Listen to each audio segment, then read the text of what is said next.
The Game Award goes to Cyberpunk 2077.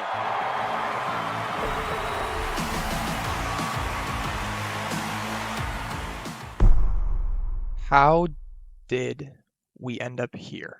A gaming company known for putting out its best work year after year, suddenly falling short with what was supposed to be the most hyped and biggest game of the decade. Something that had been advertised for over 10 years, had over $400 million in a budget, and legendary actors as main characters of the game.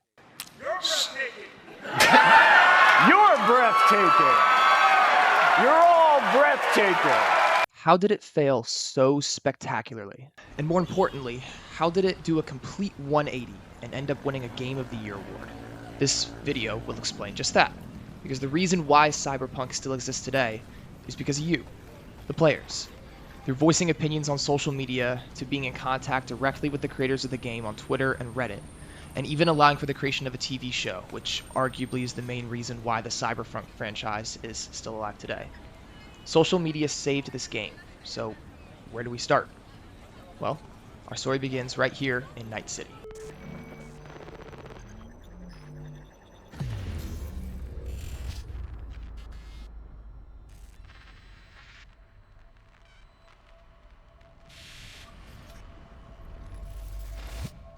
Cyberpunk 2077 was first teased back in 2012 by CD Projekt Red, a company known for game franchises such as The Witcher, which now has its own TV show, and were considered a company that was known for putting out perfected and finished products on release.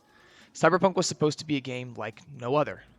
Not much was shown at the initial announcement back in 2012. In fact, no actual gameplay was shown, only an AI-generated concept video for what the world would look like. It wouldn't be until 2019's E3 announcement, with none other than Keanu Reeves, when players were able to get their first glimpses at the world of Cyberpunk. For those who don't know anything about Cyberpunk, the story goes as follows. Night City is a world where technology has advanced far beyond the point of the modern age. Rather than carry an iPhone, your iPhone and much more powerful electronics are implanted directly inside of you, making you one with technology. You are V, a ragtag lowlife who lives paycheck to paycheck by completing various illegal missions such as stealing, killing, or recon missions for a larger organization. The story starts with you being tasked with stealing a microchip. Little do you know, though, that microchip contains the consciousness of none other than Keanu Reeves, stuck in a virtual prison cell to forever live out the rest of his days in a cell, even past the point of his physical death. Your job, as V, is to steal this microchip from one of the biggest crime organizations in the world. But while stealing this chip, you witness the head of the company be killed by none other than his only son. In trying to escape the home of this man you just stole from, you're caught and framed for the murder of the company's owner. In order to escape with the microchip safely, you and your partner Jackie are forced to insert the microchip into your own head to protect it. You make it out safely, but unfortunately, Jackie doesn't. Jackie is forced to pass the microchip onto you in order to save it. Almost dying in the process, you wake up from a coma with the microchip still inserted in your head, and a doctor who tells you Keanu Reeves' consciousness will override your physical body in 2 weeks. You are forced to make a decision. Stop this foreign object and person inside of you from taking over your body for as long as possible while you figure out how to clear your name, or give up and let him take over. Now, I can't give the whole story away because that's not what this video is about, but it is the story that players were promised, and it is the story that players received, just not in the way they anticipated. Lu-Ki Wang from Medium Enterprises says that during 2019's E3 convention, the trailer for Cyberpunk was said to be the most hyped game to be released since Halo 3. This E3 announcement was the start of the social media outreach this game would have, leading to the creation of memes, speculations, and especially hope for players that have been wanting a game set in a Blade Runner-style city for a long time. Advertising before release was at the forefront of CD Projekt Red's mind, with non-stop advertising through Instagram, Twitter, physical pre-orders, YouTube live streams that gave people hints at what the gameplay was supposed to look like. They were effectively able to attract over 8 million pre-orders. But as the game was pushed back from being released in April of 2020 to then being released in October to November and finally getting pushed back to December of 2020, players started to get a little bit nervous. December 22nd rolls around, and the marketing for the game through TikTok, Instagram, and all the announcements leading up to the release still paid off, as 13 million copies were sold in the first 24 hours.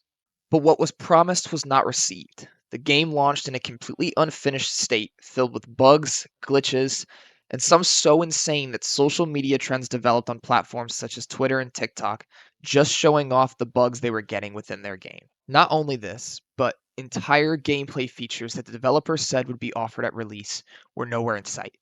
Things such as the ability to customize a car or ride a metro across the city were completely taken out of the game.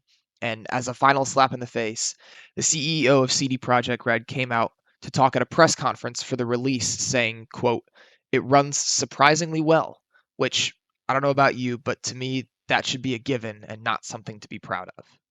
Either way, by May of 2021, 6 months after the initial release, CD Projekt Red received a total of 4 lawsuits for misleading purchasers and false advertising. At this point, Cyberpunk was getting the recognition it wanted, but for the completely wrong reasons. CD Projekt Red ended up having to put out a refund request to players who purchased the game, giving them the opportunity to get their money back. There was an estimated 2 million refunds for the game within the first refund offer. After this, CD Projekt Red released an official apology, started putting out its first small bug fixes with no real change to the game seen by players, and finally, by May of 2021, the director of Cyberpunk 2077 steps down after being investigated for workplace bullying. So how did they move past this? How did Cyberpunk become what it is today? Well, it started out with a new head of direction. Gabriel Amatangelo, the VP of CDPR for the time, whose main goal was to fix Cyberpunk in the way that players wanted it fixed. Roadmaps were created with specific goals in mind, set to what players wanted fixed or problems that they were experiencing. If Project Red saw a glitch video gaining popularity on Twitter, they would use this as a basis for what to fix. Right before a patch, before the game would release, they would stream what was being fixed, and if it had bad reception with players, they would postpone it and then fix whatever problems the players wanted before they finally released the patch. This happened several times up until February of 2022, when the biggest patch to date was released for the game, fixing numerous problems on PC and console, and even adding new game mechanics that were promised back in 2019. Through connecting with players directly, CDPR was able to figure out what direction they wanted the game to be taken, and in order to retain players, followed their requests exactly.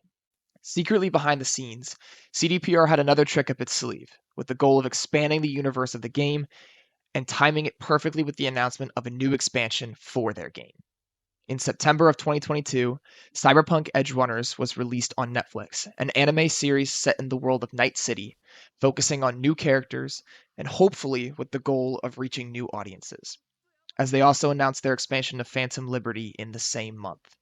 The use of a TV show to draw people in to play video games is something that hasn't truly been done before. Multimedia storytelling is something that has gotten progressively more and more successful as technology advances, and this is one of those instances. Cyberpunk Edgerunners, during the first week of the show's release, player counts for the game shot up to 1 million added every single day. By the end of 2022, CDPR had its biggest quarter of all time, with over $20 million in profit for the company. With this, Cyberpunk was brought back on stage again, but this time to announce their trailer for Phantom Liberty, the new expansion coming to the game later next year, with Idris Elba as the main character for the story. Finally, in 2023, CDPR released a full game that they were happy with, but more importantly, players were happy with. Over 500,000 Steam reviews had been posted since its release, with it finally hitting 80% positive rating in 2023. And by the end of the year, directors step on stage to receive their award. And I mean, I have to include here our amazing players. They've been with us throughout the whole journey, gave us feedback, made funny memes, videos, wrote posts on Twitter, on Reddit. It was amazing, to see the reception of the players when they were actually getting all of those updates. This game had a long journey, but it couldn't have been completed without the connection the creators established with its players. From bringing out TV shows for the franchise to updating the game the ways players talked about it online, CDPR was able to successfully pull off something not many have done in the gaming industry. And with rumors of a sequel and a season 2 for the show, Who knows what comes next, but I know at least I'll be there to play it.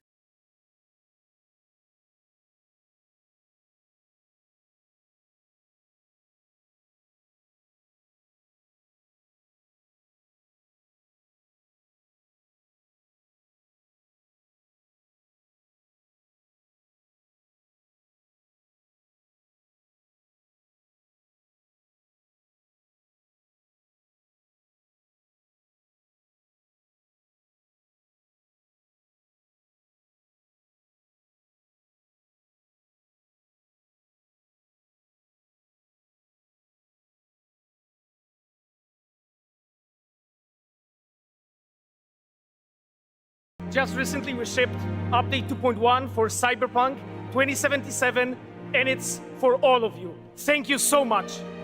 Thank you. Thank you.